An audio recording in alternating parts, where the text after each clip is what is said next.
வணக்கம் அனுகிரகம் தமிழ் சேனல் நேர்களே, நான் உங்கள் அன்பான சயின்டிபிக் வேதிக் அஸ்ட்ராலஜர் அஸ்ட்ரோ அரஞ்சி பேசுகிறேன்.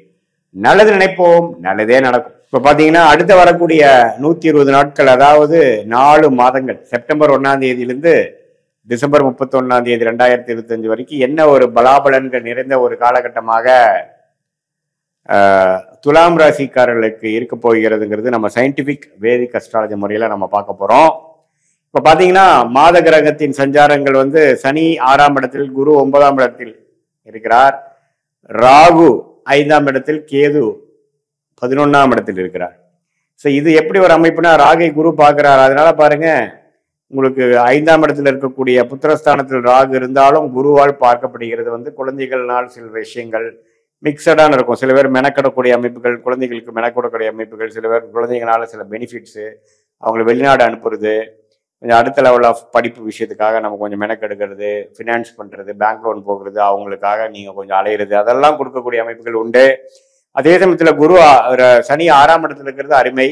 அதாவது இதுவரை கொஞ்சம் கடந்த 2 வருஷமாக பிரச்சனை கொடுத்துட்டு இருந்த சில விஷயங்கள் நீங்கி கொஞ்சம் பணப்புழக்காட்டம் அதிகமாகக்கூடிய அமைப்பு, கொஞ்சம் ஒரு நிம்மதி பெருமூச்சு அடைச்சு இந்த வம்பு வழக்குகள்லாம் கொஞ்சம் குறையிறது, கடன் கொஞ்சம் அடங்குறது, அசுப கடன் சுப கடனாக மாறுவது, அது மாதிரி சில அமைப்புகள்லாம் கொஞ்சம் கொடுக்குதுங்க.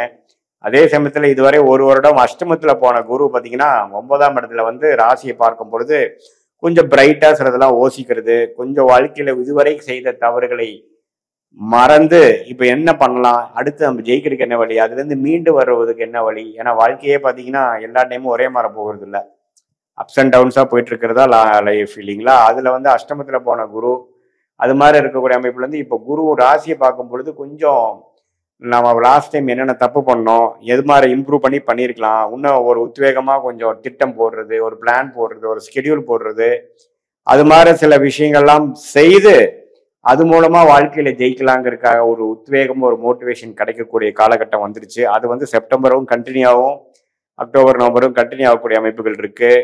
அதே சமயத்துல மாத கிரகங்கள் பாருங்க, ராசி அதிபதி சுக்கிரனே பாருங்க 10ஆம் இடத்துல இருந்து 11, 12, ராசி 2 அது மாதிரி ஒரு பாவத்துக்கு இந்த 4 மாதங்கள் போகிறது பார்த்தீங்கன்னா, குறிப்பா இந்த தீபாவளி முடிஞ்சு நவம்பர் மாசத்துல இருந்து அருமையான அமைப்புகள். ஏன்னா சுக்கிரனே பார்த்தீங்கன்னா ராசிக்குள்ள குருவின் பார்வை பெறுகிறார். ஸோ இந்த அக்டோபர் எண்டு, நவம்பர், டிசம்பர்லாம் பார்த்தீங்கன்னா இந்த 2.5 மாசம் துலாம் ராசிக்காரர்களுக்கு அற்புதமான ஒரு பலனை கொடுக்கக்கூடிய அமைப்பு இருக்கு. மீடியா துறையில் இருக்கிறவங்களுக்கு, டெக்ஸ்டைல் பிசினஸ்ல இருக்கிறவங்களுக்கு, ஹோட்டல் பிசினஸ்ல இருக்கிறவங்களுக்கு நல்ல ஒரு வரவேற்பு இருக்கக்கூடிய அமைப்பு. கொஞ்சம் எல்லாமே கொஞ்சம் ஹைலைட் ஆவாங்க, கொஞ்சம் அவங்களுடைய விஷயங்கள் அங்கீகாரம் கிடைக்கும், உலகத்தில் சமுதாயத்தில் கொஞ்சம் வெற்றி பெறக்கூடிய அமைப்புகள்.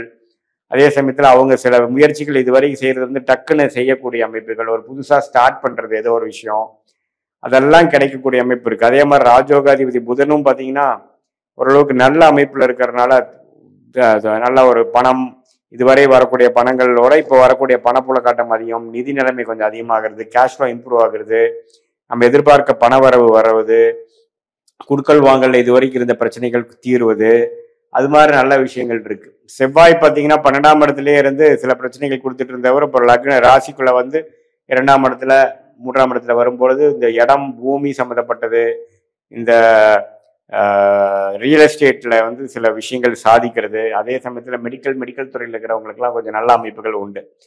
ஸோ செவ்வாயின் சஞ்சாரம், சுக்கிரனின் சஞ்சாரம் பரவாயில்லை. அதே சமயத்துல புதன் சூரியனும் பார்த்தீங்கன்னா எந்த விதத்திலையும் பாதிப்பு இல்லாமல், சனி பார்வையெல்லாம் பெறாமல் நல்லா இருப்பதனால ஓவராலா பார்த்தீங்கன்னா இந்த 4 மாசம் பார்த்தீங்கன்னா எப்படி இந்த மே மாதத்திலிருந்து ஓரளவுக்கு படிப்படியா நீங்க கொஞ்சம் போன வருஷம் கம்பேர் பண்றப்போ கொஞ்சம் மன உற்சாகத்தோட கொஞ்சம் தெளிவோட கொஞ்சம் செயல்படுறீங்களோ, அதுலேயே கொஞ்சம் கண்டினியூ ஆகக்கூடிய அமைப்பு, அடுத்த லெவலை நோக்கி போகக்கூடிய அமைப்பு, ஒரு கோல் அச்சீவ் பண்ணிட்டோம்னா அடுத்த கோல் போகக்கூடிய அமைப்பு, இது மாதிரி பல விஷயங்கள் கொடுக்கக்கூடிய ஒரு அமைப்பை தருகிற அமைப்பு இருக்கு. அதே சமயத்துல இப்போ இது பாத்தீங்கன்னா ஆண்டு கிரகத்தின் சஞ்சாரம், மாத கிரகத்தின் சஞ்சாரம் வச்சு துலாம் ராசிக்காரர்களுக்கு எப்படி ஒரு அமைப்பு இருக்கு.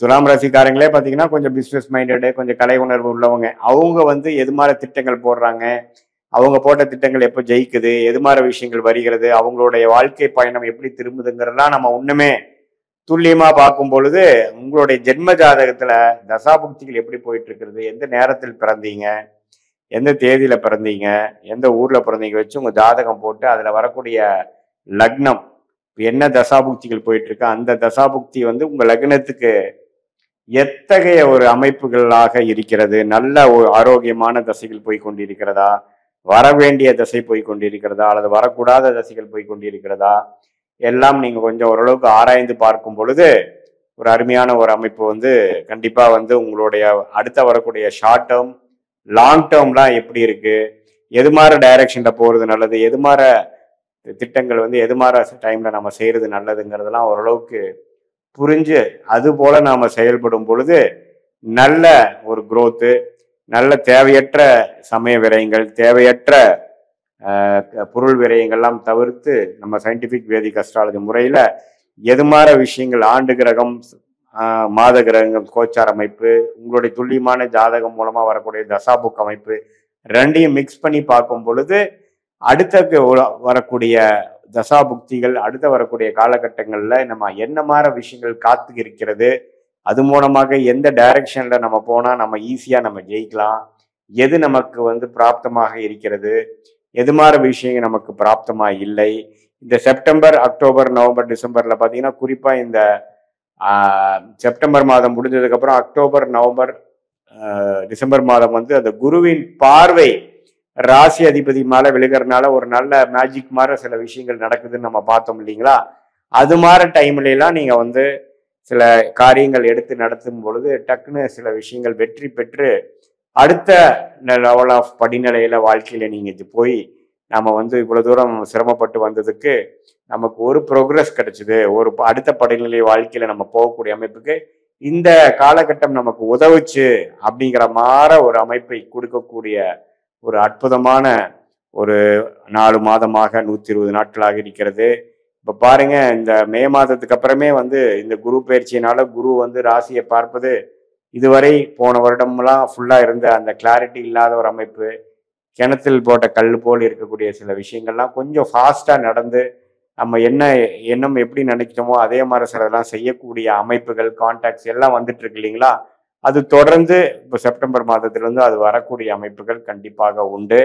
ஸோ இது மாதிரி விஷயங்கள் நாம வந்து ஜென்ம ஜாதகத்தில் வரக்கூடிய தசாபுக்திகளும் அதே சமயத்துல கோச்சார் அமைப்பும் இந்த பயிற்சி பலனும் ரெண்டு மிக்ஸ் பண்ணி பார்க்கும் பொழுது ஒண்ணுமே நம்ம எது மாதிரி பலாபலன்கள் நாம வந்து கரெக்டா வரும், எது செய்யலாம், எது செய்யக்கூடாது, எது நமக்கு பிராப்தமா இருக்குதுங்கிற திட்டங்கள்லாம் நம்ம ஓரளவுக்கு தீட்டி அதுக்கு தகுந்த மாதிரி வாழ்க்கையில நம்மளுடைய ஒரு ஆக்டிவிட்டியும் காய்களை நகர்த்தும் பொழுது தேவையற்ற பொருள் விரயம், தேவையற்ற சமய விரயங்கள்லாம் தவிர்த்து நமக்கு வந்து எந்த மாதிரி ஆப்ஷன் கையில இருக்கு, அதுல பெஸ்ட் ஆப்ஷன் என்ன, எது மாதிரி விஷயங்கள் போனா நமக்கு வந்து எளிதில் வெற்றி பெறலாம், எது நமக்கு வந்து எதிர்நீச்சலாக அமையும் அப்படிங்கிறதெல்லாம் தெரிந்து நம்ம செயல்படும் போது நம்ம எளிதில் ஜெயிக்க முடியும் அப்படிங்கிறது நான் சொல்ல விரும்புகிறேன். மீண்டும் மற்றொரு காணொளியில் சந்திப்போம். நன்றி, வணக்கம்.